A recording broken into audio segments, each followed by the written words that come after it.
Hi all, welcome to another video on various phases of compiler. In this video, I'll explain about the intermediate code generation phase of the compiler. The intermediate code generation phase is the fourth phase of the compiler.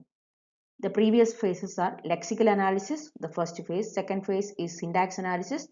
Third phase is semantic analysis phase. Then the fourth one is intermediate code generation.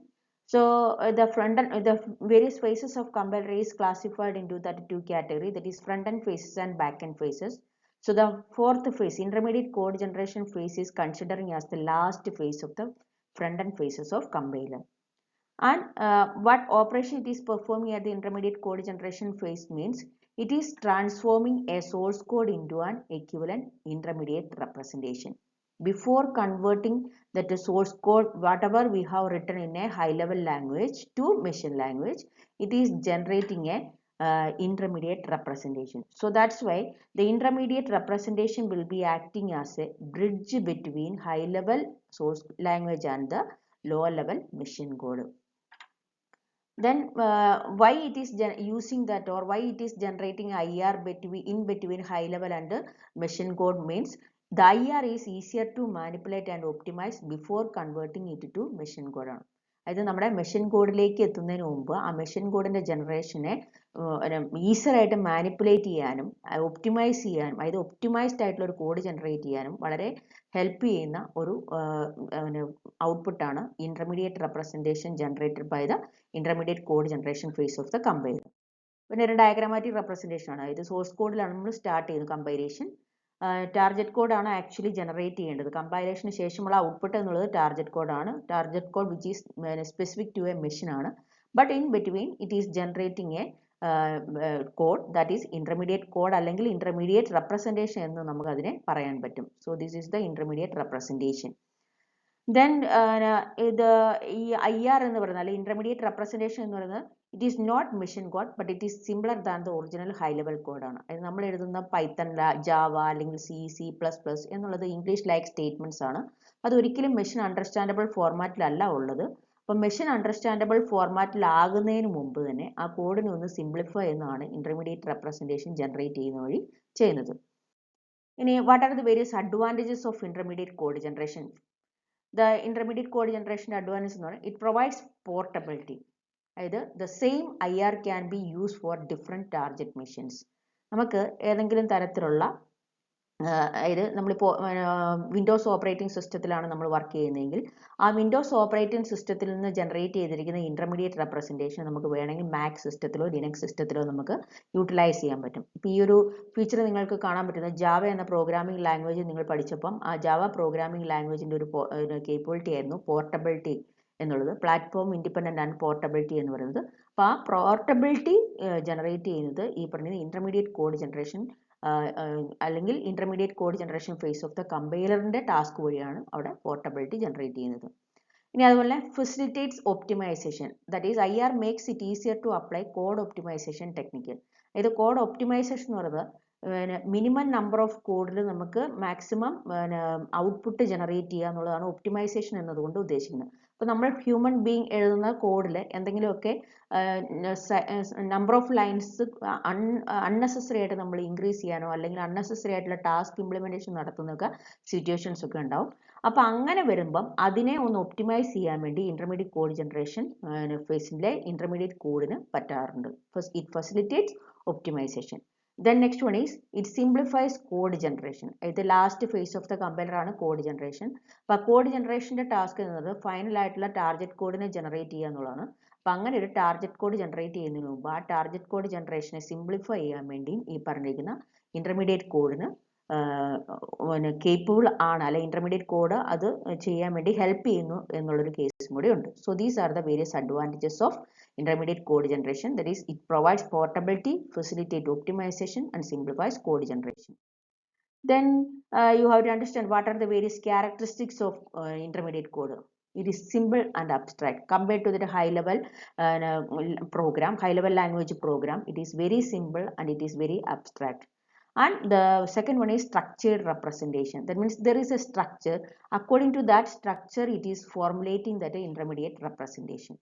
Then the last one is it is easy to optimize. അതായത് നമുക്ക് optimisation വളരെ ഈ കമ്പൈലറിന് ആ കോഡിനെ optimise ചെയ്യാനുള്ള ഒരു possibility ഇത് provide ചെയ്യുന്നുണ്ട്. So these are the various characteristics of intermediate code.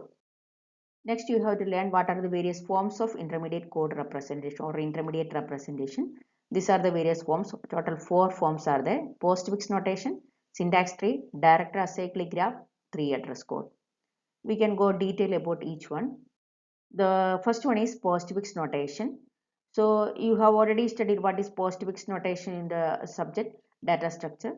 So the postfix notation is also known as reverse Polish notation.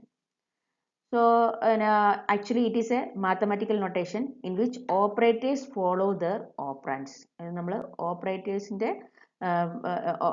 Operators എപ്പോഴും ഓപ്പറാൻസിനെ ഫോളോ ചെയ്തിട്ടായിരിക്കും വരിക. That is A plus B എന്നാണെങ്കിൽ ആ എ ബി പ്ലസ് അതായത് 2 operands first വരുന്നു, അതിനുശേഷം അതിൻ്റെ operator specify ചെയ്യുന്നു. ഇനി it eliminates the need for parenthesis and follows A stack based evaluation approach. അതായത് നമുക്ക് നമ്മളിപ്പോൾ ഇൻഫിക്സ് എക്സ്പ്രഷൻ ആണ് എഴുതുന്നതെങ്കിൽ ആ ഇൻഫിക്സ് എക്സ്പ്രഷൻ എഴുതുന്ന സമയത്ത് നമുക്കറിയാം ഏത് എക്സ്പ്രഷനെയാണോ ഫസ്റ്റ് ഇവാലുവേറ്റ് ചെയ്യേണ്ടത് ആ എക്സ്പ്രഷനെ നമ്മൾ ബ്രാക്കറ്റിനുള്ളിൽ അല്ലെ പാരാന്തസിസിനുള്ളിൽ സ്പെസിഫൈ ചെയ്യാറുണ്ട്. അപ്പോൾ അതിൻ്റെ ഒരു നെസസിറ്റി ഈ പോസ്റ്റ്ഫിക്സ് നൊട്ടേഷൻ എലിമിനേറ്റ് ചെയ്യുന്നുണ്ട്. അതുപോലെ തന്നെ നമുക്കറിയാം പോസ്റ്റ്ഫിക്സ് ഇവാലുവേഷൻ നിങ്ങൾ പഠിച്ചിരിക്കുന്ന സമയത്ത് നിങ്ങൾ പഠിച്ചിട്ടുണ്ടാവും. It is evaluating the postfix expression by using a stack data structure. Actually സിസ്റ്റത്തിൻ്റെതായ ഒരു സ്റ്റാക്ക് ഡാറ്റ സ്ട്രക്ചർ ഉണ്ട്. അപ്പോൾ ആ സ്റ്റാക്ക് ഡാറ്റ സ്ട്രക്ചർ യൂസ് ചെയ്ത് ഇതിൻ്റെ ഇവാലുവേഷൻ വളരെ ഈസി ആയിട്ട് നടത്താനും പറ്റും. അതുകൊണ്ടാണ് പോസ്റ്റ്ഫിക്സ് നൊട്ടേഷൻ അത് ഇന്റർമീഡിയറ്റ് റെപ്രസെൻറ്റേഷൻ ആയിട്ട് യൂസ് ചെയ്യുന്നത്. Then intermediate code generation, postfix notation is often used because of its simplicity and efficient evaluation using a stack. നമുക്ക് അതിൻ്റെ സിംപ്ലിസിറ്റിയും അതുപോലെ തന്നെ എഫിഷ്യൻറ്റ് ഇവാലുവേഷൻ യൂസിങ് സ്റ്റാക്കും ആണ് ഇത് ഇന്റർമീഡിയറ്റ് കോഡ് ജനറേഷൻ ഫേസിലെ ഒരു ഇന്റർമീഡിയറ്റ് റെപ്രസെൻറ്റേഷൻ ആയിട്ട് കൺസിഡർ ചെയ്യാനുള്ള കാരണം. ഇനി നമ്മളൊരു എക്സാമ്പിൾ എടുത്തിട്ടുണ്ടെങ്കിൽ എക്സാമ്പിളിനകത്ത് ഞാൻ കൊടുത്തത് A plus B star C ആണ്. ഇതിൻ്റെ നൊട്ടേഷൻ വരുമ്പം നമുക്കറിയാം ഇതിൽ ആദ്യം അതായത് പ്രസിഡൻസ് കൺസിഡർ ചെയ്യുവാണെങ്കിൽ സ്റ്റാറിനാണ് ഹയർ പ്രസിഡൻസ് ഉള്ളത്. അപ്പോൾ ഫസ്റ്റ് ഇവാലുവേറ്റ് ചെയ്യേണ്ട ഓപ്പറേഷൻ സ്റ്റാർ ആണ്, ദെൻ പ്ലസ് ആയിരിക്കും അവിടെ ഇവാലുവേറ്റ് ചെയ്യുക. അപ്പോൾ ഇതിൻ്റെ ഒരു ഇത് വരിക എന്നുള്ളത് നമ്മുടെ പോസ്റ്റ്ഫിക്സ് നൊട്ടേഷൻ എന്നുള്ളത് എ ബി സി എന്നുള്ളതാണ് നമ്മുടെ 3 ഓപ്പറാൻസ്. ആ ഓപ്പറാൻസിൻ്റെ ഇവാലുവേഷൻ അനുസരിച്ച് ഓരോ ഓപ്പറേറ്റേഴ്സിനെയും അതിനെ ഫോളോ ചെയ്ത് കൊടുക്കുകയാണ് ചെയ്യുന്നത്. അപ്പോൾ നമ്മുടെ എക്സ്പ്രഷൻ ഇങ്ങനെ ഇരിക്കും, എ ബി സി. ബി സിയിൽ നമ്മൾ പെർഫോം ചെയ്യുന്നത് സ്റ്റാർ ഓപ്പറേഷൻ ആണ്. അപ്പോൾ സ്റ്റാർ ആണ് ആദ്യം കൊടുക്കുക, അതിനുശേഷം ഏറ്റവും ലാസ്റ്റ് പെർഫോം ചെയ്യുന്ന പ്ലസ് ഇവിടെ കൊടുക്കുന്നു. So in this way we can express or the compiler can express any infix expression in the form of postfix notation. So it is an easier way to evaluate that postfix notation. There is no parenthesis, and by using a stack data structure it can easily find out the final output of that postfix notation. Then we can see what are the various advantages of postfix notation in compilers. First one is no need for parenthesis. അതായത് പാരാന്തസിസിന്റെ ആവശ്യമില്ല. Order of evaluation specify ചെയ്യാൻ വേണ്ടി ഒരിക്കലും parenthesis അവിടെ ആവശ്യമില്ല. So order is strictly followed and it is eliminating ambiguity. Efficient stack evaluation. That means it reduces the complexity of parsing and execution. അതായത് parsing ഓപ്പറേഷനും അതുപോലെ തന്നെ എക്സിക്യൂഷൻ ഓപ്പറേഷനും കൂടി സിംപ്ലിഫൈ ചെയ്യുന്നൊരു ഇതാണ് സ്റ്റാക്ക് ഇവാലുവേഷൻ വഴി ചെയ്യുന്നത്. Then it simplifies code generation. That means easily maps to stack based missions and interpreters. അതായത് നമുക്ക് ഈസിയർ ആയിട്ട് സ്റ്റാക്ക് ബേസ്ഡ് മിഷൻസ് അല്ലെങ്കിൽ ഇന്റർപ്രിറ്റേഴ്സിൽ ഇതിനെ മാപ്പ് ചെയ്യാനുള്ള ഒരു പോസിബിലിറ്റി ഉണ്ട്. ഹൈ ലെവൽ കോഡിനെ ലോ ലെവൽ കോഡിലേക്ക് ജനറേറ്റ് ചെയ്യുന്നതിന് മുമ്പ് തന്നെ അതിനെ ഈസിയർ ആയിട്ട് മാപ്പ് ചെയ്യാനുള്ള പോസിബിലിറ്റി ഉണ്ട്. Then fourth one is optimized expression evaluation. It eliminates unnecessary registers, reducing computation overhead. അതായത് ഇതൊരു ഒപ്റ്റിമൈസ്ഡ് ആയിട്ടുള്ള ഒരു എക്സ്പ്രഷൻ ആയിട്ടായിരിക്കും വരുന്നത്. അതായതുകൊണ്ട് തന്നെ it eliminates the unnecessary usage of the registers. അതായത് സിസ്റ്റത്തിലെ രജിസ്റ്റേഴ്സിന്റെ അൺനെസസറി യൂസേജിനെ അവോയ്ഡ് ചെയ്യുന്നുണ്ട്. അതുപോലെ തന്നെ it is reducing the computation overhead. These are the various advantages of postfix notation. The next one is syntax tree. We have already studied about the parse tree in syntax analysis phase of the compiler. So similar like the parse tree, you can see another tree representation, and this will be considering as the intermediate representation, what it is generated by the intermediate code generation phase of the compiler. Syntax tree is also known as abstract syntax tree, and it is also a hierarchical tree representation of the structure of source code. അതായത് source കോഡിന്റെ ഒരു hierarchical tree representation തന്നെയാണ് syntax ട്രീയിലും represent ചെയ്യുന്നത്. Then actually it is a variant of parse tree ആണ്. നമ്മൾ parsing face അല്ലെങ്കിൽ syntax analysis ഫേസിൽ കണ്ട പാഴ്സ് ട്രീയുടെ ഒരു വേരിയന്റ് ഫോം ആണ് സിന്റാക്സ് ട്രീ എന്നുള്ളത്. And it is used in compilers as an intermediate representation to analyze and transform code before generating machine instruction. അതായത് നമുക്ക് മെഷീൻ ഇൻസ്ട്രക്ഷനിലേക്ക് നമ്മുടെ ഹൈ ലെവൽ കോഡിനെ ജനറേറ്റ് ചെയ്യുന്നതിന് മുമ്പ് അതിനെ അനലൈസ് ചെയ്യാനും അല്ലെങ്കിൽ കോഡ് ട്രാൻസ്ഫോർമേഷന് വേണ്ടി നമുക്ക് കമ്പൈലർ യൂസ് ചെയ്യുന്ന ഒരു ഇന്റർമീഡിയറ്റ് റെപ്രസെന്റേഷൻ ഫോർമാറ്റ് ആണ് സിന്റാക്സ് ട്രീ എന്നുള്ളത്. ബിഫോർ ജനറേറ്റിംഗ് മെഷീൻ ഇൻസ്ട്രക്ഷൻ അല്ലെങ്കിൽ മെഷീൻ കോഡിലേക്ക് ജനറേറ്റ് ചെയ്യുന്നതിന് മുമ്പാണ് ഈ ഒരു ട്രാൻസ്ഫോർമേഷന് വേണ്ടി ഇത് യൂട്ടിലൈസ് ചെയ്യുന്നത്. ഇനി what is the structure of syntax tree എന്ന് ചോദിച്ചു കഴിഞ്ഞാൽ പാഴ്സ് ട്രീ പോലെയല്ല. പാഴ്സ് ട്രീയിൽ നമ്മുടെ ഇന്റേണൽ നോഡ് എന്ന് പറയുന്നത് നോൺ ടെർമിനൽസ് ആണ്. ബട്ട് ഇവിടുത്തെ കേസിൽ ഇന്റേണൽ നോഡ്സ് റെപ്രസെന്റ് ഓപ്പറേറ്റേഴ്സ്, നമ്മുടെ പ്ലസ്, സ്റ്റാർ, ഡിവിഷൻ, മോഡുലസ്, ഈ പറഞ്ഞിരിക്കുന്ന ഓപ്പറേറ്റേഴ്സ് അല്ലെങ്കിൽ ലെസ് ദാൻ, ഗ്രേറ്റർ ദാൻ പറഞ്ഞിരിക്കുന്ന ഓപ്പറേറ്റേഴ്സ് ആയിരിക്കും നമ്മുടെ ഇന്റേണൽ നോഡ്സ് ആയിട്ട് വരിക. അതിന്റെ ലീഫ് നോഡ് എന്നുള്ളത് നമ്മുടെ ഏതാണ് ഓപ്പറൻസ്, അതായത് വേരിയബിൾസ് ആകാം, കോൺസ്റ്റൻസ് ആയിരിക്കാം. അപ്പോൾ അതാണ് അതിന്റെ ലീഫ് നോഡായിട്ട് വരിക. അപ്പം എക്സാമ്പിൾ വെച്ച് നമുക്ക് അതിനെ എങ്ങനെയാണ് കൺസ്ട്രക്ട് ചെയ്യുന്നത് നോക്കാം. അപ്പം ഞാനിവിടെ ജസ്റ്റ് ഒരു എക്സാമ്പിൾ കൊടുത്തിരിക്കുന്നത് A equal to B star minus C plus B star minus C എന്നാണ്. അപ്പം നിങ്ങൾക്ക് കാണുമ്പോൾ മനസ്സിലാവും നമ്മുടെ ഈക്വൽ ടു ആണ്. ഈക്വൽ ടുന് ലെഫ്റ്റ് പാർട്ടും ഉണ്ട്, റൈറ്റ് പാർട്ടും ഉണ്ട്. അപ്പോൾ റൈറ്റ് പാർട്ടിലുള്ള എക്സ്പ്രഷനെ ഇവാലുവേറ്റ് ചെയ്ത് അതിൻ്റെ റിസൾട്ട് നമ്മൾ ഹോൾഡ് ചെയ്യുന്നത് എ എന്ന വേരിയബിൾ ആണ്. അപ്പോൾ അത് വെച്ച് കൺസിഡർ ചെയ്യുമ്പം ഈക്വൽ ടു എന്ന ഓപ്പറേറ്റർ, അസൈൻമെന്റ് ഓപ്പറേറ്റർ ആണ് നമ്മുടെ റൂട്ടായിട്ട് വരിക. അപ്പോൾ ആ റൂട്ടിന്റെ ലെഫ്റ്റ് സൈഡിലേക്ക് എയും റൈറ്റ് സൈഡിലേക്ക് ഈ പറഞ്ഞത് B star minus C plus B star minus C ആണ്. അപ്പോൾ ഇത് രണ്ട് സബ് എക്സ്പ്രഷൻസ് ആണ്. ആ രണ്ട് സബ് എക്സ്പ്രഷനെ ഇവാലുവേറ്റ് ചെയ്ത് അതിൻ്റെ രണ്ടിൻ്റെയും കൂടി ഔട്ട്പുട്ട് ആഡ് ചെയ്യുന്ന രീതിയാണ് പ്ലസ് കൊണ്ട് ഉദ്ദേശിക്കുന്നത്. അപ്പം നമ്മുടെ പ്ലസ് ആണ് റൈറ്റ് സൈഡിലെ ഈ പറഞ്ഞിരിക്കുന്ന ഈക്വൽ ടു സിമ്പിളിന്റെ ചൈൽഡായിട്ട് വരിക. അപ്പം ഇനി ഈ പറഞ്ഞ പോലെ പ്ലസിന് ലെഫ്റ്റ് ചൈൽഡും ഉണ്ട്, റൈറ്റ് ചൈൽഡും ഉണ്ട്. കാരണം ലെഫ്റ്റിൽ നമുക്കൊരു ബി സ്റ്റാർ മൈനസ് സി കാണാം, റൈറ്റിൽ അതുപോലെ തന്നെ ഒരു ബി സ്റ്റാർ മൈനസ് സി കാണാം.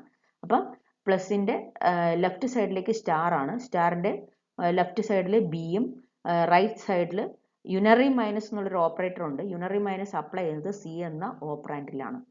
പിന്നെ ഉള്ളത് സ്റ്റാർ തന്നെയാണ് ഇപ്പുറത്തും വന്നിരിക്കുന്നത്, റൈറ്റ് സൈഡിലേക്കും വന്നത്. അവിടെയും ബി ആണ് ലെഫ്റ്റ് ചൈൽഡായിട്ട് വന്നിരിക്കുന്നത്, റൈറ്റ് ചൈൽഡ് നമ്മുടെ യു മൈനസ് സി, അതായത് യുണറി മൈനസ് സി ആണ് വരുന്നത്. ഒരു എക്സാമ്പിൾ കൂടെ നമുക്ക് നോക്കാം. A plus B star C എന്നുള്ളത്. ഇവിടെ നോക്കുമ്പോൾ നമുക്കറിയാം ഓർഡർ ഓഫ് ഇവാലുവേഷൻ അനുസരിച്ച് സ്റ്റാർ ആണ് ആദ്യം ഇവാലുവേറ്റ് ചെയ്യേണ്ടത്, അതിനുശേഷം മാത്രമേ പ്ലസ് വരത്തുള്ളൂ. അപ്പോൾ ആ ഒരു ഇവാലുവേഷൻ അനുസരിച്ച് നമ്മുടെ ഇവിടുത്തെ പ്ലസ് ആണ് റൂട്ടായിട്ട് വരിക.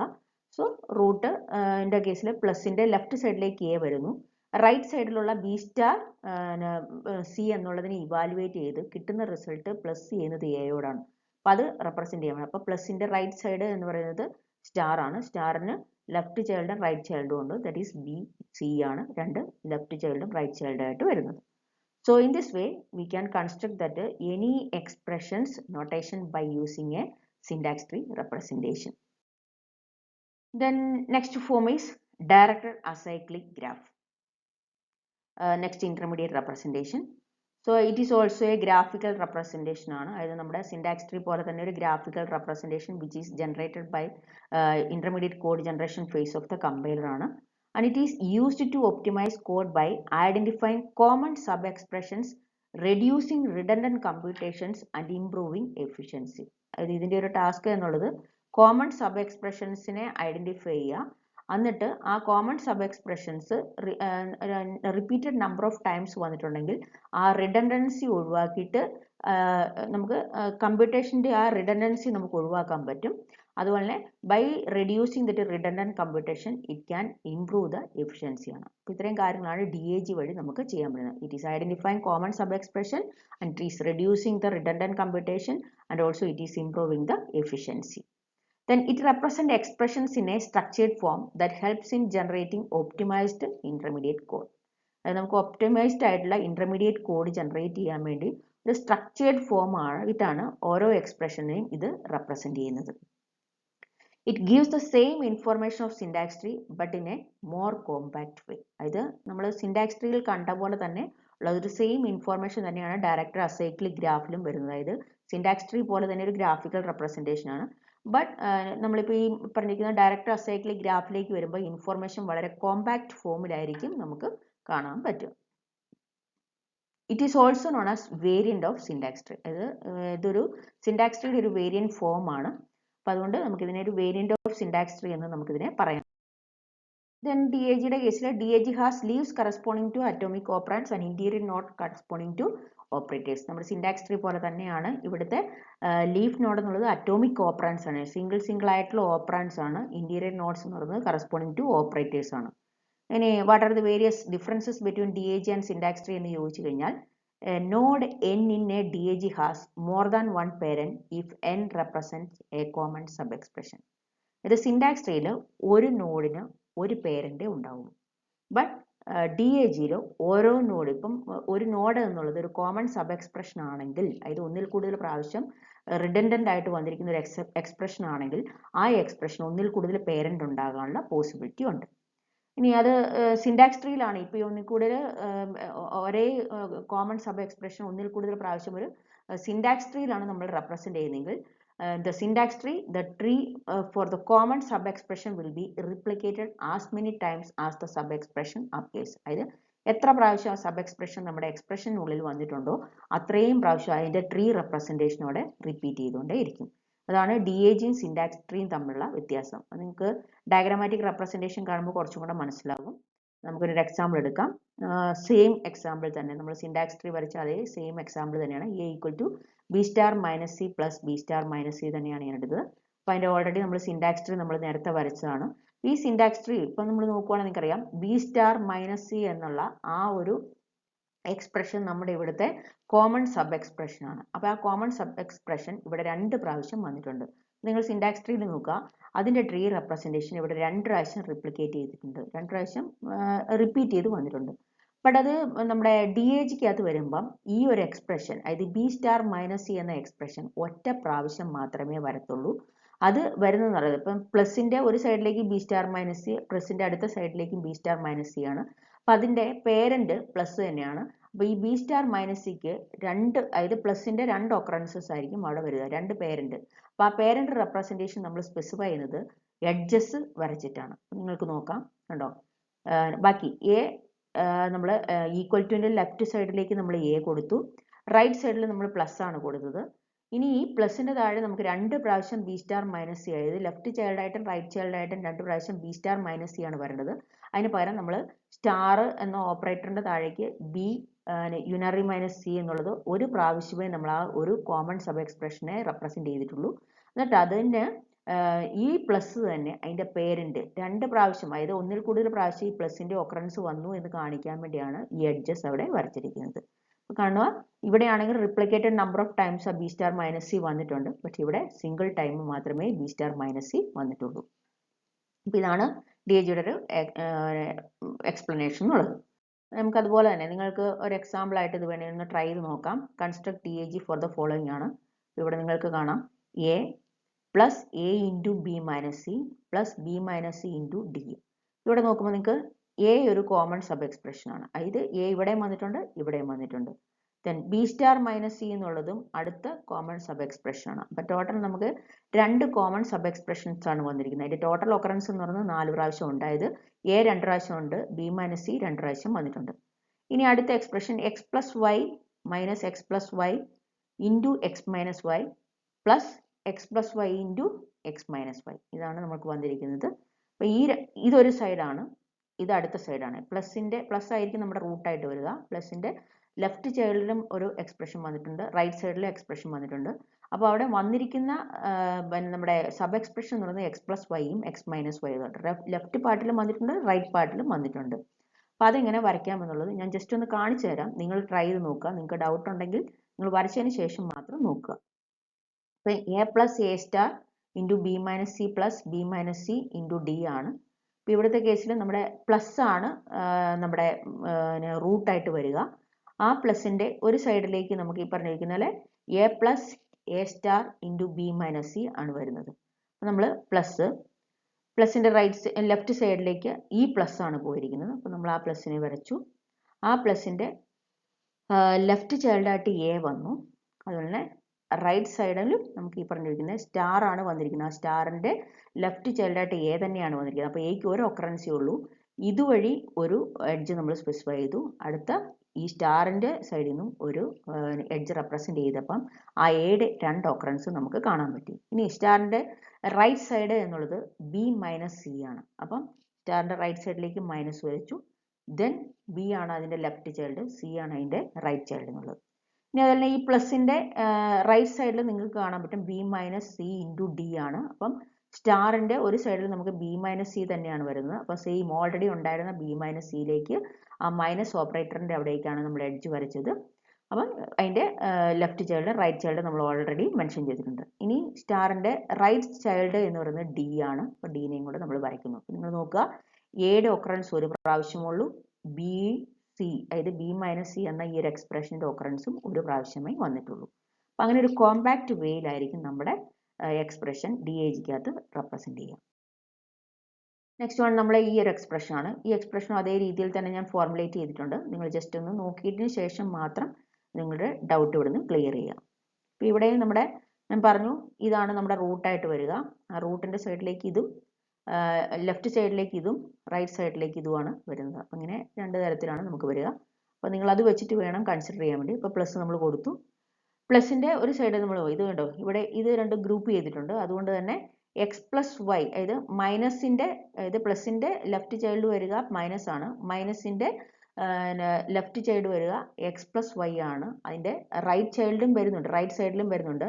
റൈറ്റ് സൈഡിൽ ആദ്യം വരുന്നത് സ്റ്റാർ ഓപ്പറേറ്ററാണ്. കാരണം ഈ x plus y into x minus y ചെയ്യുന്നുണ്ട്. അപ്പോൾ അതുകൊണ്ട് തന്നെ ഈ മൈനസിൻ്റെ റൈറ്റ് സൈഡിലേക്ക് നമ്മൾ സ്റ്റാർ ചെയ്തു. സ്റ്റാറിൻ്റെ ഒരു സൈഡിൽ നമുക്ക് എക്സ് പ്ലസ് വൈയും അടുത്ത സൈഡിൽ നമുക്ക് എക്സ് മൈനസ് വൈയും ആണ്. അപ്പം ഒരു പ്രാവശ്യം അതിൻ്റെ ഒക്കറൻസ് വരുന്നുള്ളൂ. എക്സ് പ്ലസ് വൈയും എക്സ് മൈനസ് വൈയും നമ്മൾ വരയ്ക്കുന്നു. എത്ര പ്രാവശ്യമാണ് അതിൻ്റെ ഒക്കറൻസ് വരുന്നത് അതിനനുസരിച്ച് എഡ്ജസ് മാത്രമായിരിക്കും അതിലേക്ക് വരിക. ഇനി അതുപോലെ തന്നെ പ്ലസിൻ്റെ റൈറ്റ് സൈഡിലും എന്താണ് വന്നിരിക്കുന്നത്, ഈ പറഞ്ഞിരിക്കുന്ന x plus y into x minus y ആണ്. അപ്പോൾ സ്റ്റാർ തന്നെയാണ് വന്നിരിക്കുന്നത്. അപ്പോൾ x plus y x minus y അത് നമ്മൾ എഡ്ജസ് വെച്ചിട്ടാണ് ആ ഒരു എക്സ്പ്രഷൻ്റെ റെപ്രസെൻറ്റേഷൻ നമ്മൾ കൊടുക്കുക. ഒരിക്കലും ആ കോമൺ സബ് എക്സ്പ്രഷന് കറസ്പോണ്ടിങ് ആയിട്ട് അവിടെ ട്രീ റെപ്രസെൻറ്റേഷൻ ഉണ്ടാകത്തില്ല. സിംഗിൾ ട്രീ റെപ്രസെൻറ്റേഷൻ മാത്രമേ ഉണ്ടാകത്തുള്ളൂ. Then last one is 3 address കോഡാണ് നമ്മുടെ ലാസ്റ്റ് ഇന്റർമീഡിയറ്റ് റെപ്രസെൻറ്റേഷൻ. പേര് കേട്ടപ്പോൾ തന്നെ നിങ്ങൾക്ക് മനസ്സിലായിട്ടുണ്ടാവും. 3 address code means the code will be containing that only the 3 addresses ആണ്. അതായത് അറ്റ്മോസ്റ്റ് നമുക്ക് 3 അഡ്രസ്സസ് മാത്രമേ അതിലുണ്ടാകത്തുള്ളൂ. അതാണ് 3 അഡ്രസ് കോഡ് കൊണ്ട് റെപ്രസെൻറ്റ് ചെയ്യുന്നത്. So 3 address code is the another type of intermediate representation അല്ലെങ്കിൽ ഇന്റർമീഡിയറ്റ് കോഡാണ്. and it is easy to generate and can be easily converted to machine code ആണ്. അത് നമ്മൾ already various phases of compiler പഠിച്ചപ്പോൾ intermediate code generation ഫേസിൻ്റെ output ആയിട്ട് നമ്മൾ use ചെയ്തത് 3 address കോഡാണ്. അപ്പോൾ അതിൻ്റെ ഒരു സ്പെഷ്യാലിറ്റി എന്താണെന്ന് വെച്ചാൽ it is easy to generate and can be easily converted to machine കോഡാണ്. വളരെ ഈസി ആയിട്ട് നമുക്ക് ജനറേറ്റ് ചെയ്യാനും അതുപോലെ തന്നെ കൺവേർട്ട് ചെയ്യാനും പോസിബിൾ ആണ്.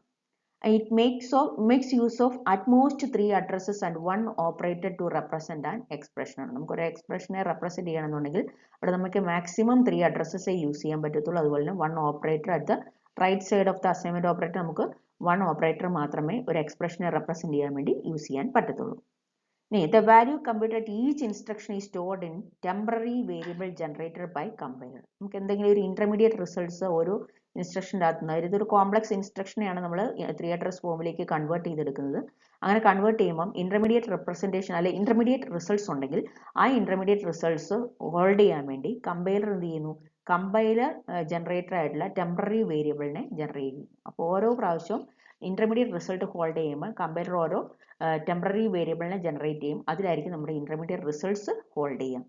Then the compiler is deciding the order of operation given by 3 address code. അതായത് ഈ 3 address കോഡിൽ കൊടുത്തിരിക്കുന്നതിനനുസരിച്ചായിരിക്കും ആ എക്സ്പ്രഷനെ ഇവാലുവേറ്റ് ചെയ്ത് ഫൈനൽ റിസൾട്ട് ജനറേറ്റ് ചെയ്യുക.